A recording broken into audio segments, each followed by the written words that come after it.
Hello everyone, মই ঝৰ্ণাছ creation চেনেলটোলৈ পুনৰ এবাৰ স্বাগতম জনাইছোঁ আৰু আজি মই সেবা ক্লাছ 10ৰ ইংলিছৰ আমান্দা নামৰ কবিতাটো সম্পূৰ্ণকৈ অসমীয়াত আলোচনা কৰিম আৰু যদিহে ভিডিঅ'টি ভাল লাগে তেনেহ'লে ফ্ৰেণ্ডছবোৰৰ লগত শ্বেয়াৰ কৰিব আৰু লগতে লাইক কমেণ্ট আৰু চেনেলটি ছাবস্ক্ৰাইব কৰিবলৈ নাপাহৰিব বলকচোন পলম নকৰি আমি ভিডিঅ'টি আৰম্ভ কৰোঁ Every child feels that she or he is controlled and instructed not to do one thing or another. ইয়াত কন্ট্ৰোল শব্দৰ অৰ্থ হৈছে নিয়ন্ত্ৰিত আৰু ইনষ্ট্ৰাক্টেড শব্দৰ অৰ্থ হৈছে নিৰ্দেশিত বা নিৰ্দেশ দিয়া প্ৰতিজন শিশুৱে বা ল'ৰা ছোৱালীয়ে অনুভৱ কৰে যে সি বা তাই নিয়ন্ত্ৰিত হৈ থাকে আৰু হিহঁতক ইটো নকৰিবা হিটো নকৰিবা বুলি নিৰ্দেশ দি থকা হয় you too may feel that your freedom is curtailed আৰু কাৰ্টেল শব্দৰ অৰ্থ হৈছে হ্ৰাস কৰা আৰু তুমিও হয়তো এইটো অনুভৱ কৰা যে তোমাৰো স্বাধীনতাটো কাঢ়ি লৈ যোৱা হৈছে বা হ্ৰাস কৰা হৈছে right down sum of the things you want to do but your parents elders do not allow you to আৰু সেই ইয়াত কেইটামান কামৰ বিষয়ে লিখিব কৈছে যিকেইটা তুমি কৰিব বিচাৰা কিন্তু তোমাৰ পেৰেণ্টছে বা তোমাৰ যিবিলাক জ্যেষ্ঠ ব্যক্তি আছে তেওঁলোকে তোমালোকক এইটো কৰিবলৈ নিদিয়ে to read the poem aloud from pairs each reading alternate stanzas you are in for a surprise আৰু তুমি যেতিয়া তলৰ কবিতাটো পঢ়িবা আৰু তাত তুমি প্ৰতিটো ষ্টেঞ্জাতে বিপৰীত ধৰণৰ কথা পঢ়িবলৈ পাবা আৰু তুমি সাৰপ্ৰাইজ হৈ যাবা বা আচৰিত হৈ যাবা ওকে আমি কবিতাটো ফাৰ্স্ট ষ্টেঞ্জাটো ষ্টাৰ্ট কৰিম আৰু তাৰ আগতে মই কৈ থওঁ ইয়াত ফাৰ্স্ট ষ্টেঞ্জাটোত দেখিছা তোমালোকে তাত কোনো ধৰণৰ ব্ৰেকেট দিয়া নাই কিন্তু নেক্সটত ব্ৰেকেট দিয়া আছে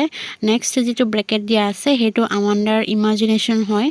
তাই যিবোৰ কল্পনা কৰি থাকে সেই কল্পনা কৰি থকা কথাখিনি এই ব্ৰেকেটৰ ভিতৰত দিয়া হৈছে Okay, start korisu. Don't bite your nails, Amanda. Don't hunch your shoulders, Amanda. Stop that slouching and sit up straight, Amanda. আৰু ইয়াত বাইট শব্দৰ অৰ্থ হৈছে কামোৰা আৰু হান শব্দৰ অৰ্থ হৈছে কুজা হৈ থকা বা বেকা কৈ বহা শোল্ডাৰ্স মানেটো জানাই কান্ধ হয় স্লাউচিং আৰু স্লাউচিং শব্দৰ অৰ্থ হৈছে মূৰটো তললৈ কৰি থকা বা বেকা হৈ থকা ইয়াত আহি মাকে কৈছে মাকে হ'ব যেহেতু আমাৰ মা সকলে বেছিকৈ কৈ থাকে আমাক ইটো নকৰিবা হিটো নকৰিবা হেয়ে আমান্দাক মাকে কৈছে don't bite your nails Amanda তুমি তোমাৰ নখবোৰ কামুৰি নাথাকিবা Amanda don't hunch your shoulders Amanda আৰু তুমি এনেকৈ বেকাকৈ নাথাকিবা Amanda stop that slouching and sit up straight Amanda আৰু তুমি এনেকৈ তললৈ মূৰটো কৰি বহি নাথাকিবা আমান্দা তুমি ষ্ট্ৰেইট হৈ বহা বা থিয় হৈ মানে পোন হৈ বহি থাকা There is a languid emerald sea where the sole inhabitant is me, a mermaid drifting blissfully. Languid শব্দৰ অৰ্থ হৈছে শান্ত হৈ থকা বা পানীৰ সোঁত নথকা এমাৰেল্ড সি মানে হৈছে হেউজীয়া পাথৰ থকা এখন সাগৰ সোল মানে হৈছে একমাত্ৰ ইনহেবিটেণ্ট মানে হৈছে বাসিন্দা আৰু মাৰ্মেড শব্দৰ অৰ্থ হৈছে জলপৰী বা জলকুঁৱৰী আৰু ড্ৰিফটিং মানে হৈছে বৈ যোৱা বা ঘূৰি ফুৰা বুজাব ইয়াত আৰু ব্লিছফুলি হৈছে আনন্দেৰে দেয়াৰ ইজ এ লেংগুইড এমাৰেল্ড সি আৰু ইয়াত এখন কি আছে শান্ত হৈ থকা সাগৰ আছে where the soul inhabitant is মি আৰু যোৰ একমাত্ৰ বাসিন্দা হৈছোঁ মই এ মাৰ্মেইড এজনী জলকুঁৱৰী বা জলপৰী ড্ৰিফটিং ব্লিছফুলি আৰু কি হৈছে তাই আনন্দেৰে ইফালে সিফালে ঘূৰি ফুৰিছে তাই আমান্দাই কল্পনা কৰি আছে মাকে যেতিয়া কথাখিনি কৈ আছিলে আৰু তাই ভাবিছে যে এখন হেউজীয়া পাথৰ থকা শান্ত সাগৰ আছে আৰু তাৰ একমাত্ৰ বাসিন্দা হৈছে আমান্দা মানে কিহৰ ৰূপত নিজকে তুলনা কৰিছে এজনী জলপৰীৰ ৰূপত আৰু তাই যেন আনন্দেৰে ইফালে সিফালে শান্ত হৈ ঘূৰি ফুৰিব ওকে আমি third stanza পঢ়িম did you finish your homework Amanda did you tidy your room Amanda I thought I told you to clean your shoes Amanda tidy শব্দৰ অৰ্থ হৈছে পৰিষ্কাৰ কৰা বা পৰিপাটি কৰা মাকে তেতিয়া পুনৰ আহি আমান্দা কৈছে did you finish your homework Amanda তুমি তোমাৰ হোমৱৰ্ক কমপ্লিট কৰিলানে Amanda did you tidy your room Amanda আৰু তুমি তোমাৰ ৰুমটো পৰিপাটি কৰিলানে I thought I told you to clean your shoes, Amanda. আৰু মই ভাবিছোঁ মই তোমাক হয়তো কৈছিলোঁ যে তোমাৰ জোতাযোৰ চাফা কৰিবলৈ। আৰু তেতিয়া পুনৰ আমাণ্ডাই কল্পনাত বিভোৰ হৈছিল আৰু তাই ভাবিছিল I am an orphan roaming the street. I pattern soft dust with my hast bare feet. The silence is golden. The freedom is sweet. ইয়াত অৰ্ফেন শব্দৰ অৰ্থ হৈছে অনাথ আৰু ৰুমিং শব্দৰ অৰ্থ হৈছে ইফালে সিফালে ঘূৰি ফুৰা আৰু পেটাৰ্ণ মানে হৈছে আৰ্হি বা ডিজাইন ডাষ্ট মানে হৈছে ধূলি আৰু হাষ্ট শব্দৰ অৰ্থ হৈছে নীৰৱতা বেয়াৰ ফিট মানেতো জানাই খালী ভৰি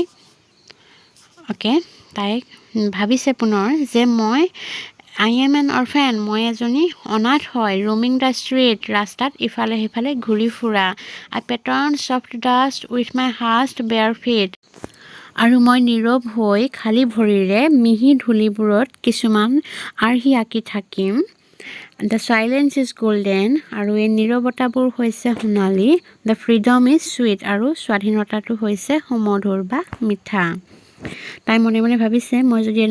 এজনী অনাথ হ'লোহেঁতেন আৰু ইফালে সিফালে মই তেতিয়া ঘূৰি ফুৰিলোহেঁতেন আৰু মোৰ চেণ্ডেল নাথাকিলেহেঁতেন খালী ভৰিৰে মই এই ধূলিবোৰত কিবা কিবি আঁকি থাকিলোহেঁতেন আৰু সেই যে নীৰৱ হৈ থকা সময়খিনি সোণালী সময় হয় আৰু যিটো মুক্ত হৈ থকা বা স্বাধীন হৈ থকা সময়খিনি বহুত বেছি সুমধুৰ হয় বুলি তাই ভাবিছে অ'কে আমি Fifth stanza to poem. Don't eat that chocolate, Amanda. Remember your acne, Amanda. Will you please look at me when I'm speaking to you, Amanda? আৰু ইয়াত acne শব্দৰ অৰ্থ হৈছে পিম্পল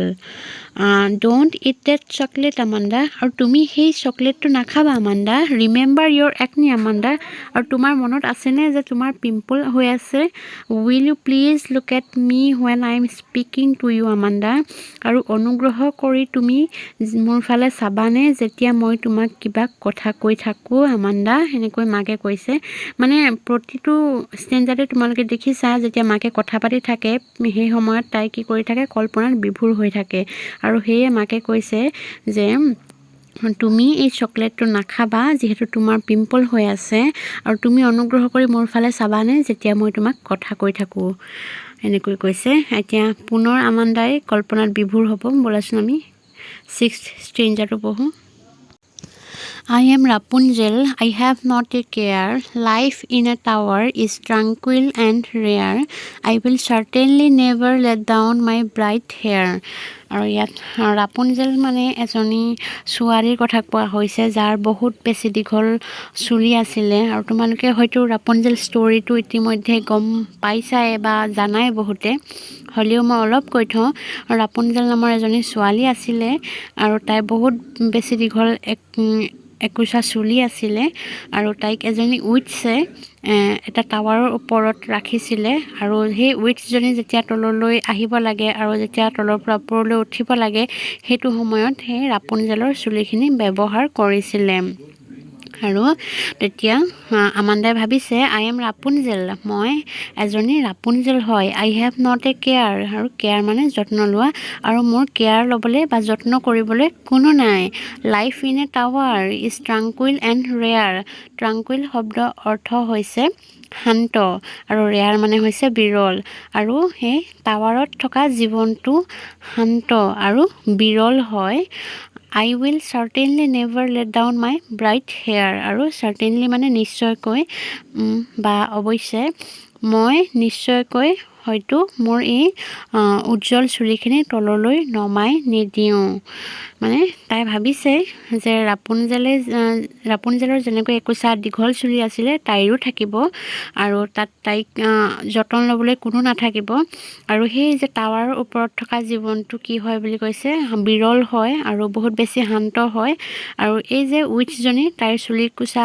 ব্যৱহাৰ কৰি উঠা নমা কৰিছিল টাৱাৰটোলৈ সেইটো হ'বলৈ তাই নিদিয়ে মানে তাই সেই ধুনীয়া চুলিখিনি কেতিয়াও তাই তললৈ নমাই নিদিওঁ বুলি মনতে ভাবিছে অ'কে আমি লাষ্ট ষ্টেঞ্জাৰটো পঢ়িম stop that sulking at once Amanda you are always so' moody Amanda এনি ওৱান would think that I nagged at you Amanda আৰু চাল্কিং শব্দৰ অৰ্থ হৈছে মুখ ফুলাই থকা আৰু মুডি শব্দৰ অৰ্থ হৈছে জেদি অ'কে, তেতিয়া মাকে পুনৰ কৈছে stop that sulking at once Amanda.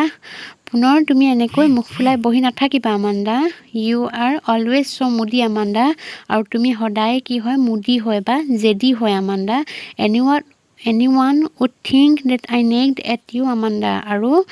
মানুহবোৰে ভাবিব যে পুনৰ মই তোমাক কিবা অশান্তি কৰিছোঁ বুলি আমাণ্ডা। তেতিয়া মাকে কৈছে তুমি এনেকুৱা জেদি হৈ নাথাকিবা বা মুখ ফুলাই বহি নাথাকিবা, সদায় তুমি জেদিয়ে হয়। আৰু এনেকৈ যদি তুমি বহি থাকা তেনেহ'লে বেলেগ মানুহবোৰে ভাবিব যে মই তোমাক সদায় এনেকৈ অশান্তি কৰি থাকোঁ বুলি। আৰু সেইকাৰণে কৈছে তুমি এনেকুৱা জেদি হৈ নাথাকিবা, ভাল হোৱা, এনেকৈ মাকে কৈছে। আৰু কবিতাটোৰ কবি আছিলে ৰবিন ক্লেইন। কবিতাটো পঢ়ি চাগে সকলোৱে ভাল পালা। যিহেতু স্কুল এইজৰ হয় এই কবিতাটো, তোমালোকে সকলোৱে ঘৰত পাইছাই, তোমালোকৰ পেৰেণ্টছে বা বাকী এল্ডাৰ্ছবোৰে ক'ৰবাত যাবলৈ হওক, কিবা কামতে হওক, প্ৰায় ক্ষেত্ৰতে বাধা দিয়া দেখা যায়। আৰু তাকে লৈ ৰবিন ক্লেইনে এই কবিতাটো লিখিছিলে। আৰু কবিতাটোৰ যিখিনি প্ৰশ্ন আছে এইখিনি মই অতি সোনকালে শ্বেয়াৰ কৰিম, আৰু তাৰ লিংকটো মই ডেছক্ৰিপশ্যন বক্সত দি দিম, আৰু তোমালোকে তাতে বিচাৰি পাবা। ইমানলৈকে আছিলে, ধন্যবাদ।